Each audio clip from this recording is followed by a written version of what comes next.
Olá, olá, olá, muito boa tarde. Pois então, trata-se este programa do programa 8 ou 80 do Ministério Testemunha de Jesus Cristo da Igreja Evangélica Santo dos Santos. O tema de hoje é a história da fé ou como tudo começou. Eu preciso te contar uma história. Ela começou mais ou menos assim e faz muito tempo, mas muito tempo mesmo. Trata-se de uma história que poderia ser resumida como sendo a história da humanidade, mas muitos preferem que não seja chamada assim, porque a grande maioria tem medo do que sucederá ao longo da mesma e, e também tem medo de que, ao aceitar como sendo a história da humanidade, muita coisa possa se desencadear de outra forma e uma forma da qual eles não poderiam jamais prever e pensam eles que não aceitando como história da humanidade, eles poderiam, digamos, mudar o fim e o curso da referida história. Mas não, porque essa é a história da fé, ou a história de como tudo começou. Bem, lá por volta de uns 2000 anos atrás, foi que surgiu mais efetivamente pela pessoa a história de um homem. Ainda que nós pudéssemos ignorá-lo, ele foi exatamente aquilo e aquele que, por ter as rédeas da história em suas mãos, ele conseguiu dividir o mundo em antes de e depois de.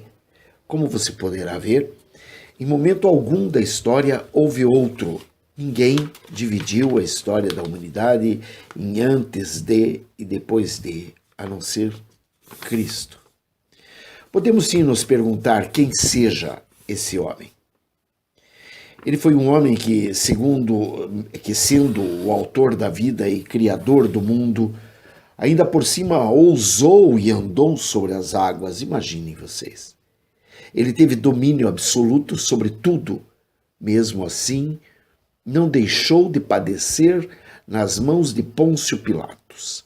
Desceu à mansão dos mortos e ao terceiro dia ressurgiu de entre esses mortos e subiu aos céus, onde ele está sentado à direita do Pai com o propósito de salvar a todos quantos nele creiam. Foi o único que disse: eu sou o caminho, a verdade e a vida, e ninguém vem ao Pai senão por mim. E ele não somente é a luz do mundo, mas ele também é a porta estreita, que é justamente a porta da salvação. Neste mundo terreno, ele teve a oportunidade de mostrar-se como sendo o que de fato ele sempre foi, é e sempre será. Primeiramente, o pão da vida, porque sacia a fome daqueles que têm fome, embora não seja matar a fome física de todos o motivo real de sua vinda. Ele também foi posto a ele que, dentre os inúmeros epítetos, lhe foi dado de bom pastor, que além de cuidar da vida terrena de suas ovelhas, ainda anda cuidando da alma. Porém, provém a quantos lhe creem a ressurreição e a vida. E justamente porque lhe cabe ser, além de videira verdadeira, também o caminho, a verdade e a vida, justamente para que se confirme que ninguém irá ao Pai senão por seu intermédio. Esse a quem nós nos referimos, justamente que, sendo chamado de estrela da manhã ou mesmo de sol da justiça, não se permite, em hipótese alguma, ser nada mais do que servo, ou seja, ele não quer ser absolutamente nada senão servo. Ainda que seja, e ainda sendo, o Filho do Deus vivo, aquele que foi morto, mas que vive pelos séculos dos séculos, ele não se admite ser absolutamente nada acima de servo. E ele é o que justamente nos provê essa alegria, porque ele é o nosso Redentor. Como podemos lembrar, pela graça do Espírito, aquele que tinha que ser, por condição sine qua non, a pedra fundamental da igreja, por ser o dono, edificador e protetor da igreja, ele precisava, dentre outras coisas, andar por todo canto, libertando os cativos do diabo, fazendo surdo ouvir, cego ver, coxo andar e mudo falar. E podemos lembrar que muitos sequer voltaram para dar o testemunho. Naturalmente que não se pode ignorar o fato de que leprosos encontram a purificação e mortos ressuscitam para a glória de Deus Pai, em nome de Jesus, o Cristo de Nazaré. Apesar de ver-se suando sangue, chorando e derramando-se para em sua morte prover o resgate na figura do Cordeiro que tira o pecado do mundo, por ter levado sobre si na cruz do madeiro todos os nossos pecados, não sem antes ter sido maltratado, cuspido e covardemente vilipendiado, mesmo assim, ele estendeu seus braços e transformou tudo o que aconteceu naquele palco onde restou manifesta a glória de Deus, porque o transformou no real instrumento da nossa redenção, provando assim que, além de ser o desejado de todas as nações, por ser o Rei dos Reis e Senhor dos Senhores, ele verdadeiramente é o nosso Salvador. Bem, a nossa história vai chegando ao fim e eu poderia ficar aqui por horas e horas, meses e meses, contando essa história cada vez com mais detalhes, cada vez mais ricamente detalhada. Mas vamos deixando cada vez mais claro que, por ter nascido rei, ele jamais perdeu a majestade. Porque mesmo tendo sido sepultado, ao ressuscitar, ele arranca das garras da morte as chaves dos portais do inferno e volta para junto do Pai, onde ele está assentado à direita do Pai, aquele que é considerado o grande advogado e supremo sacerdote, e que, além de reinar absoluto, porque em sua frente não subsistem os tronos e majestade, ele está junto contigo, de braços abertos e de mãos estendidas para te receber e para caminhar contigo. O seu Divino Espírito Santo também continua governando a igreja, enquanto ele se prepara para muito breve voltar, para pessoalmente resgatar a sua noiva. Eu só poderia estar contando a história de nosso único e suficiente Salvador e Redentor, aquele que é justamente a razão da vida, por ser a esperança, e é a ele a honra, a glória e o louvor, agora e para sempre. Amém, amém, amém e amém. Bendito e louvado seja sempre o nome do Senhor. Eu vou aproveitar para dar uma lida nesta parte que eu acho que é fundamental para que nós possamos cada vez mais entender isso tudo que foi lido. No princípio era o Verbo, e o Verbo estava com Deus, e o Verbo era Deus. Ele estava no princípio com Deus. Todas as coisas foram feitas por ele, e sem ele nada do que foi feito se fez. Nele estava a vida, e a vida era a luz dos homens. E a luz resplandece nas trevas, e as trevas não a compreenderam. Houve um homem enviado de Deus cujo nome era João. Este veio para testemunho, para que testificasse da luz, para que todos crescem por ele. Não era ele a luz, mas veio para que testificasse da luz. Ali estava a luz verdadeira que alumia a todo homem que vem ao mundo. Estava no mundo, e o mundo foi feito por ele, e o mundo não o conheceu. Veio para o que era seu, e os seus não o receberam. Mas a todos quantos o receberam, deu-lhes o poder de serem feitos filhos de Deus, aos que creem no seu nome, os quais não nasceram do sangue, nem da vontade da carne, nem da vontade do varão, mas de Deus. E o Verbo se fez carne, e habitou entre nós, e vimos a sua glória como a glória do unigênito do Pai, cheio de graça e de verdade. João testificou dele e clamou, dizendo: Este era aquele de quem eu dizia: o que vem depois de mim é antes de mim, porque foi primeiro do que eu. E todos nós recebemos também da sua plenitude com graça sobre graça. Porque a lei foi dada por Moisés, a graça e a verdade vieram por Jesus Cristo. Deus nunca foi visto por alguém. O Filho unigênito que está no seio do Pai, este o fez conhecer. E este é o testemunho de João, quando os judeus mandaram de Jerusalém sacerdotes e levitas para que lhe perguntassem: quem és tu? E confessou e não negou.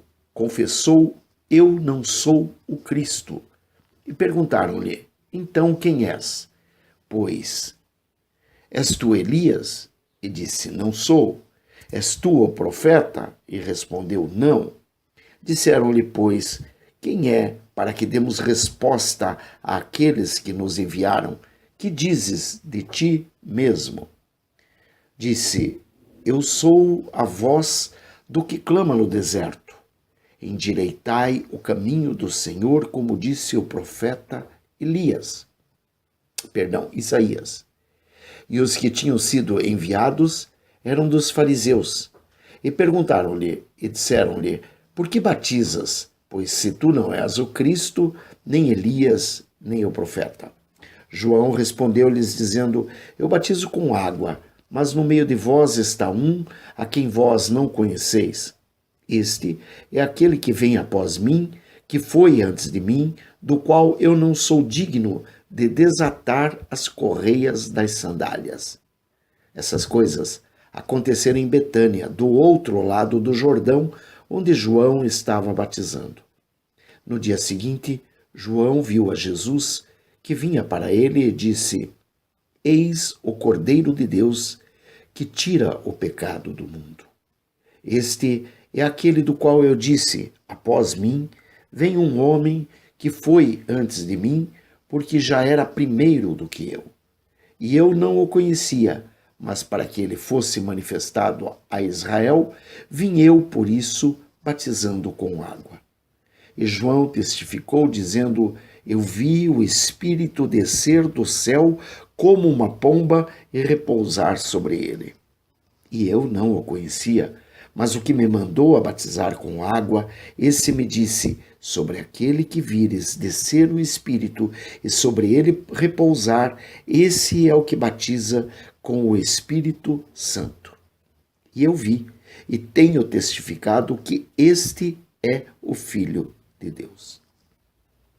No dia seguinte, João estava outra vez ali na companhia de 2 dos seus discípulos e, vendo passar a Jesus, disse: eis aqui o Cordeiro de Deus. E os 2 discípulos ouviram-no dizer isso e seguiram a Jesus. E Jesus, voltando-se e vendo que eles o seguiam, disse-lhes: que buscais? E eles disseram: Rabi, que traduzido quer dizer mestre, onde moras? Ele lhes disse: vinde e vede. Foram e viram onde morava, e ficaram com ele aquele dia, e era já quase a hora 10ª. Era André, filho de Simão, irmão de Simão Pedro, um dos 2 que ouviram aquilo de João e o haviam seguido. Este achou primeiro a seu irmão Simão e disse-lhe: achamos o Messias, que traduzido é o Cristo. E levou-o a Jesus, e olhando Jesus para ele, disse: Tu és Simão, filho de Jonas, tu serás chamado Cefas, que quer dizer Pedro. No dia seguinte quis Jesus ir a Galiléia e achou a Filipe e disse-lhe: Segue-me. E Filipe era de Betsaida, cidade de André e de Pedro. Filipe achou Natanael e disse-lhe: Havemos achado aquele de quem Moisés escreveu na lei e de quem escreveram os profetas, Jesus de Nazaré, o filho de José. Disse-lhe Natanael: Pode vir alguma coisa boa de Nazaré? Disse-lhe Filipe: Vem e vê. Jesus viu Natanael vir ter com ele e disse dele: Eis aqui um verdadeiro israelita em quem não há dolo. Disse-lhe Natanael: De onde me conheces tu? Jesus respondeu e disse-lhe: Antes que Filipe te chamasse, te vi eu estando tu debaixo da figueira. Natanael respondeu e disse-lhe: Rabi, tu és o Filho de Deus, tu és o Rei de Israel. Jesus respondeu e disse-lhe: Porque te disse, vi-te debaixo da figueira, crês? Coisas maiores do que estas verás.